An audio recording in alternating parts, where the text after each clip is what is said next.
Let's welcome Ewelina Kurtys to Open Tech Talks. Thank you.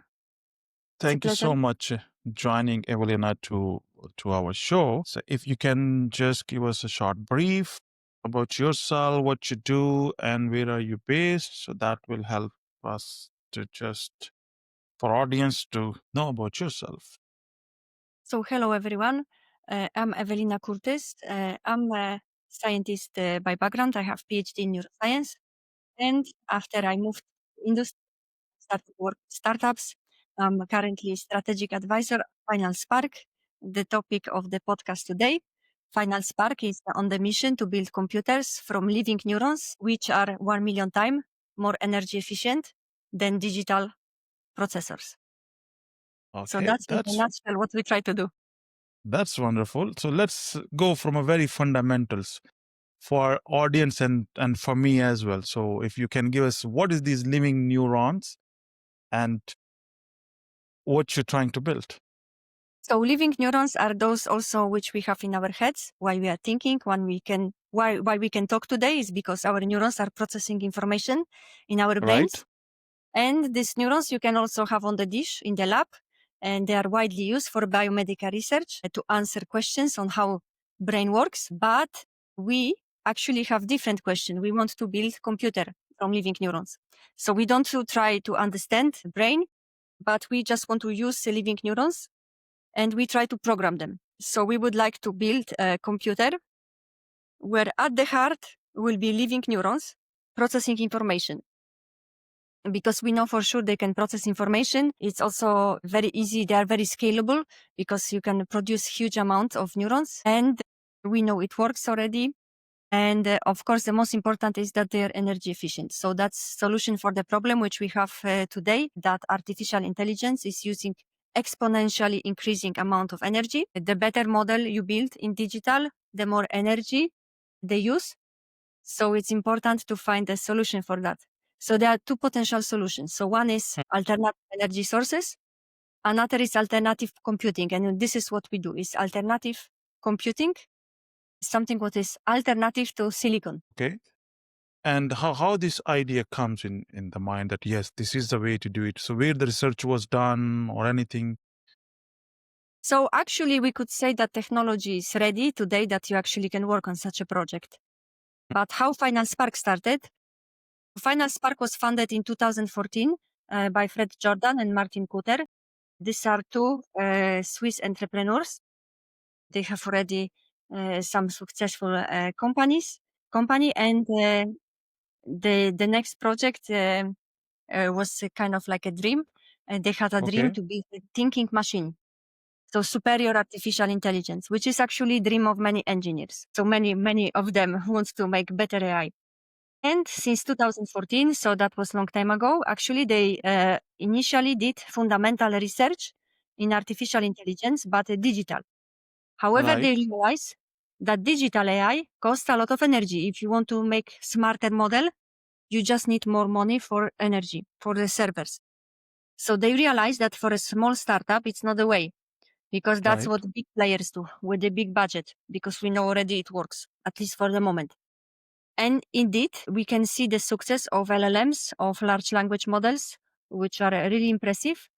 It's in big part due to huge money spent on energy to both build the models and also to execute them. So they realized, Fred and Martin at FinalSpark, they realized they have to approach the problem differently. And they realized after thinking that actually the most efficient processor is human brain. And our first employee, Jean-Marc, he's an engineer, but he had experience. He worked for a few months with living neurons at the lab of Professor Markram, who is a very famous neuroscientist. Okay. And he said, okay, maybe it's a good starting point. Maybe we build computers with living neurons because that will be much cheaper and we can make a superior AI using much less money. So that was the beginning of this idea. Okay. And how long you been working with FinalSpark? So you're part of the research from a long time. Yes, actually I work on the commercial part and I'm living in the UK, in Cambridge. And at the time when I started to work with FinalSpark, I was in London, which is perfect place for networking. And I met the founders at the AI Summit, which is one of the many conferences about AI, which is in London. Yes, and I was very impressed by the work because it's very difficult actually, when you are engineer to move to biology. So I always respect that when people, they explore new fields because I know how difficult it is. And when you have established expertise in one area, it's very hard to start over, in the new field. And Right. also, this project is actually perfect combination for me because I'm neuroscientist by background and I have commercial expertise in software in technology. So I thought it's perfect project. Okay. So if we talk about 10 years back and now, on what stage you are? Is it So, started producing commercially? What is going on? well, for now, we actually have a lab for fundamental research on living neurons. The lab is in Switzerland. And we actually have built a lot. We have a lot of patents on how to build such a stuff. So we have very robust tool on how to try to program neurons. But we don't program yet them as we Okay. wish. So we envision to build biocomputers, living computers in around 10 years. We are also talking to investors to accelerate this research because we are currently very small team of Okay. only 6 people. We are self-funded, but we are talking about 50 million Swiss francs, which is around $50 million investment. And with that, we can have faster timelines. Okay. And we already achieved quite a lot. And our lab is actually very special because it's built by engineers, not biologists. So actually is highly automated. So all the experiments Okay. you can run not by doing stuff in the lab, but actually you write code in Python Mm-hmm. and in programming language, and you can describe all your experiment and everything will happen automatically. Mm-hmm. And also what is very special about our lab is that it's available remotely. That was initially developed during COVID so that our scientists don't have to, they couldn't go to the lab, but they wanted to continue to work. Mm-hmm. But we decided to use this opportunity to invite others to work with us. So we Okay. invited selected universities. Currently we have 9 collaborators from all over the world. They can connect and also try to program living neurons. And what is even more surprising is that we have first commercial clients, the people who pay us to get access to the lab and to do fundamental research on living neurons, on how to use them as a computing power. So that's where we are today. Okay. So this become your neuro platform. Yes, absolutely. This is how we call our laboratory, which Lab. is available Okay. remotely. Yes, we call it Neuro Okay. Platform. Neuro platform. Okay. So these universities which started participating. So it's like any Hello World type of examples, or how is it? How they are doing? They are all doing a remote research on it. Yes, they are doing remote fundamental research on living neurons. Yes, And till now, who's funding? Who's providing the funds? You said self-funded the founders, Fred and Martin. founders. Okay. All right. All right. Okay. And now coming back to while working with these external universities. So do you see, is it accelerating the progress, which being a small team, you were doing it? Or they are participating to just share the knowledge or expertise, or they becoming like a early adopters to test? Actually, all of this a bit. So we are always open for the ideas we didn't think about before. And of course, testers is also kind of important because they give us always feedback about what is working, what we can improve. And usually, actually, we have very happy clients. So you can see even one testimony on our website that is very good to work with us. Mm-hmm. But what is most important, we select projects which are most likely to get publication. So the Mm-hmm. most likely to be published in the future, because actually that's something what we don't have time because we Okay. focus on our R&D or on building our IP. Mm-hmm. But if there is a chance that universities publish something, that's Okay. great, that they can say they have done the work on our hardware, on our laboratory. Mm-hmm. That's something what is the main criteria. Okay. And this, if we talk about right in large language model, generative AI training versus inference, right? So where this biocomputing fit into spectrum of, like, if it relate to the LLM style of No, well, workloads? you could use it for everything. So actually for learning Okay. and for inference. So the idea is to replace the processor, digital processor with the living processor. And actually Mm-hmm. memory as well, because what is characteristic about living neurons is that they have memory and processing in the same place. So it's Okay. not like with the digital system, Mm-hmm. but in living neurons, it's all in one place. Okay. So till now the research as per. So there could be some scaling bottlenecks, right? From manufacturing, reproducibility, or how you're going to do, IO density, data centers, biops, all those things. Is it very early to think about it, or what's going on that area? I think it's early to think about this. What we know Hmm. for now is that neurons are very scalable because it's easy to produce a lot of them. But currently, the biggest challenge is programming, how to program neurons, how to make them process specific information. So that's actually the main challenge, main bottleneck of the project. Okay. And so this programming knowledge, so is there traditionally how we work with the programs, those Mhm. APIs, those software development kits, and all those are created? So on which No, no? actually, it's similar idea that you need some layers of abstraction and APIs, but for sure the programming itself is different. And Mm-hmm. at this stage, it's difficult to work with neurons because it's necessary to understand how they work.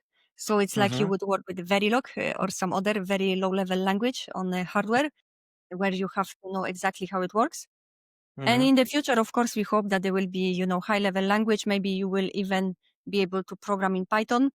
But for sure, the processing inside is totally different than in digital. And that's actually also a huge bottleneck because we don't have today the framework for how to program neurons. Nobody knows Right. really. And we know for sure it's different because neurons, they process information in time and space, not zero Mm-hmm. one system like digital. So we Mm-hmm. know a lot about this, but we don't know exactly how it works. And that's a huge, huge challenge. Okay. So maybe then I'm just thinking, nowadays we're talking about these all agentic AI and agents, right? Yes. In that world. So it's to mean this will require less power research. It's programmably you can reach out, and it's become the program language which you can use it. So then how is it, some thoughts are that okay, it can play an integral role to these agentic AI, which where now world is heading towards? Well, we actually think that generative AI is a great problem to be solved by living neurons Hmm. because it uses a lot of energy, and we think that neurons will be appropriate to process this. So we basically imagine that we could run the same kind of algorithm like ChatGPT, Hmm. but on different hardware, on living Okay. neurons. So actually for the end user, there should be no difference. Only the processor will be different and it will be using much less energy. Okay. So do you also have benchmarks yet with biocomputing versus GPUs, anything right now or not? Well, these are our milestones for the future. Okay. Actually, now we managed to store 1 bit of information in living Mm-hmm. neurons. Mm-hmm. So that's a very early stage. And of course, Mm-hmm. our next actually milestone is learning in vitro. So we want that neurons are learning and that they can Mm-hmm. process some simple algorithm. So Okay. that's for the next 2, 3 years, assuming after the investment, of course, because without investment, we are much slower. Okay. Okay. All right. And so it's mean if there are open data sets and all whatever available publicly, those can become an input to your neuro platform. The rest Well, will remain. no, actually, it's a bit complicated for now Okay. because, putting input in the neuro platform is complicated. So you Okay. usually send some electrical signals to Mm-hmm. neurons, but they are rather abstract. So at this stage, you cannot send text or images. It's Okay. too early. Too early, right? No, no, that's good to know. And how's the situation with? Let's bring back the topic to the Mhm. these ethics, safety, governance. So, is there some work is being done on ethical guardrails, or not yet from whatever the simulation you are doing it? Well, we get, you mean the ethical questions, yes? Yeah, yeah, yeah. Yes, we do get ethical questions from general public and Mm-hmm. from journalists because we talk a Mm-hmm. lot with press. The project Right. became very popular. Mm-hmm. The, of course, we are not really competent to answer them because we are scientists and engineers. But we put a lot of effort to reach out to philosophers actually to help us to answer all these ethical questions around our work. And for now, actually, for today, what we do, there is no really special rules because we just do the same like biomedical research. We use living Mm-hmm. neurons for experiments. But of course, for the future, if there are new questions, every new technology brings new questions. So we want to Mm-hmm. be prepared for this and we want to do our best so that our work is accepted by society. So if there Okay. is anything we will have to do in the future, of course, we will do this. Okay. So being an engineer or a computer engineer or a developer, Mhm. so how you look experience after maybe whenever your research after 2 to 3 years, 5 years, when your research is capable that okay, yes, you got the funding and now you're a mainstream. So is there any experience is changing for a technology or a computer science or a developer? Well, I'm actually a scientist, Mm-hmm. background biology scientist, so I'm not Mm-hmm. an engineer. Mm-hmm. And I work actually on the commercial side. So, Mm-hmm. so I left the lab, but for Okay. sure everything will be changing for everyone, for both the technical people and the commercial people, because the Mm-hmm. problems will be different and Mm-hmm. the technology will be different. Because now we have everything in a small scale, and Mm-hmm. when we become bigger, there will be for sure everything will be different, and for sure we will go in the direction of automation. So probably the lab will be automated even more. So yes, I'm sure Okay. everything will change. So actually, engineers have to learn all the time. Yes. Okay. So let's maybe for audience, if as they're listening to us, so a very layman, what benefit this will bring to them? So benefit Will of will it this, reduce the cost to use it yes, or to okay, reduce the cost okay. because neurons live, they use 1 million times less energy as Mm-hmm. compared to the digital hardware. So Okay. actually the advantage will be that will be less harmful for the environment and cheaper. Okay.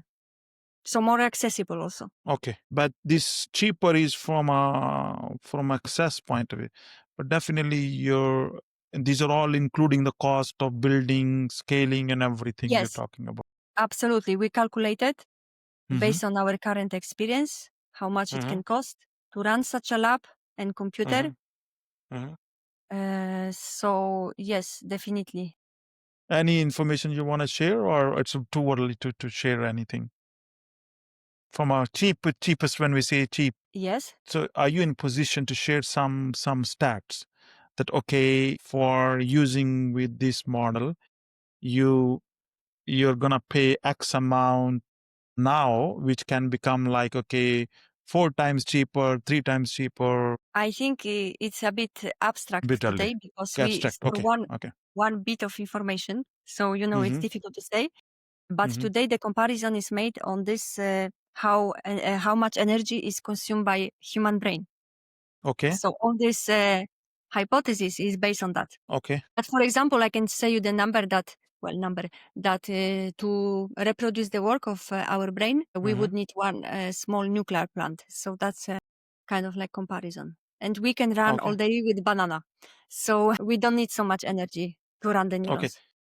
So what was inspired you as Evelina to work for this project? Well, because it's combination of neuroscience and engineering. So this is why it's both topics are close to my heart. And yes, that's why I end up working on the FinalSpark project. Okay. And if someone listening to us and he or Mhm. she want to follow your career path, what is your suggestions for them? Wow. I think exploring a lot and following and doing what you like to do and what you enjoy because it's very important. Mm-hmm. I think that's the best direction. Mm-hmm. Just try to figure out what you like the most. Okay. But that's become very generic that okay, what you like the most. But if the someone want to become bioscientist, right? So What's your Well, suggestions for? then you go to do masters in biomedical or some kind of bio field. Actually, it doesn't matter what. And then you do some research projects. Mm-hmm. It's very good to try to do little projects, especially as a master or even bachelor students. You have a lot of flexibility. You can do few months, and if you don't like it, you don't have to do it anymore. So Mm-hmm. it's a very good time for experimentation. I highly recommend this. In some Mm-hmm. countries, it's kind of like obligatory part of the studies, Mm-hmm. but sometimes not. But it's really good to do small projects to Mm-hmm. try to get some experience. Mm-hmm. And as a master student, it's easier to get into the lab usually and to get some hands-on. So I definitely recommend that to try. And then Mm-hmm. later, if someone really enjoyed that, then it's good idea to do PhD, but only if you really enjoy. Okay. And generally, I recommend a lot of trial and error, doing some Mm-hmm. internship, trying Mm-hmm. different jobs until you are satisfied and until you feel that it's something for you. Okay. So okay, that's very good. So let's compare the research work before the generative AI era and then after these LLMs. Is it helping now in your personal day to day? Do Mhm. you use oftenly or how is it? Yes, absolutely. I think it's helpful and I think it's very dangerous not to use AI. So if we have this tool, it makes our work much more potent. And I think that's why we almost have to use it. Otherwise we stay behind. But of course, it's important to verify the information. And as with everything, critical thinking is the key. So also Mm-hmm. when you read stuff on the internet or when you work with LLM, it's actually the same. You always have to think critically and try to, some scientific or kind of, whatever reasoning and try to also check information from many sources, like usual stuff. Actually, the same problem was when we used just internet. Yes, you also can Right. find the wrong thing on the internet when you browse. So I think with LLMs is the same. Not everything what they tell you is true, and you always have to filter this through your own experience. Okay. So maybe a couple of more questions. So as an Yes. experienced scientist, you must be getting some very early career, junior, internship, research, internees, maybe research scientists. So any piece of advice for them, which you observed some common behaviors which can need to be improved, or maybe they need to focus more on certain areas? No, I think all the students with whom I worked in the past, they were great. Actually, I worked a lot with students when I was doing my PhD, but they were all really great people, and I really enjoyed that. And now I don't have let's say I don't work directly with our interns because I do commercial work, and the interns are sitting in the lab. But I think generally they are great, and there's not so much, I would suggest them to improve. I think they do great work, and that's what you should do as a student. You just should experience and try different stuff. And actually, I'm very impressed how much students know, Right. engineering students. So yeah, that's very cool actually. Okay. And they So always have a lot of enthusiasm, which is great. Sometimes we yeah, lose yeah, enthusiasm over time, but students always have it. And that's a great thing to keep. true. Okay. So you said multiple times commercial work, you're doing it. So can you give some elaboration to do what you do for as a commercial mean? What does it mean? So if we are a small team, so we do whatever is Mm-hmm. needed. So for a little Mm-hmm. startup, what you need? You need the money. So we talk to investors. You need also some talent. So we sometimes talk to potential hires, although at the moment we do not hire. We only accept interns and also only actually specific local from the university, which is next to our lab. Right. But that's also very important Mm-hmm. help for us. We also talk a lot to press because actually the main motivation is because we want that investors are not surprised with the topic. So we want Mm-hmm. to promote this. We want to popularize the topic. We Mm-hmm. also talk to philosophers, as I mentioned, to Mm-hmm. help us to solve some ethical problems. Mm-hmm. And we have also first clients. So I do all this work, which is all the commercial stuff. Got it. Also take care about the clients and on also our research collaborations, which are much more technical, but we also have to make sure that they're happy to work with us. Okay. So let's last question. For investors, you talk to investors, right? You pitch idea and all Yes. that. If someone is listening to us and he's very new to and maybe he's building something prototype or his side hustle or project, right? Any tip for him or her that what the investors need and what they want to know it based on your experience Actually, till now. I'm planning to write a blog article about this, so I Okay, highly that's recommend wonderful. to check my LinkedIn because it will be published soon. Because actually, I talk a lot with investors and they True. always say the same things. So I was planning to write a blog article about this. So I highly recommend to check my LinkedIn profile. It Oh, will be that's soon. wonderful. That's wonderful. That's wonderful. All right. So if someone wants to reach out to you, what's the right place they want to talk to you? Maybe send a message, drop a message. So of course, LinkedIn, very easy to get in touch. And our website, FinalSpark.com. There are also forms to fill in. We answer every message. So if anyone is interested to know something about the project, we highly recommend to reach out. We also have Discord channel. It's also on our website. So we highly recommend to join. This is growing community. Also a lot of technical discussions about all the stuff about how it works in our lab.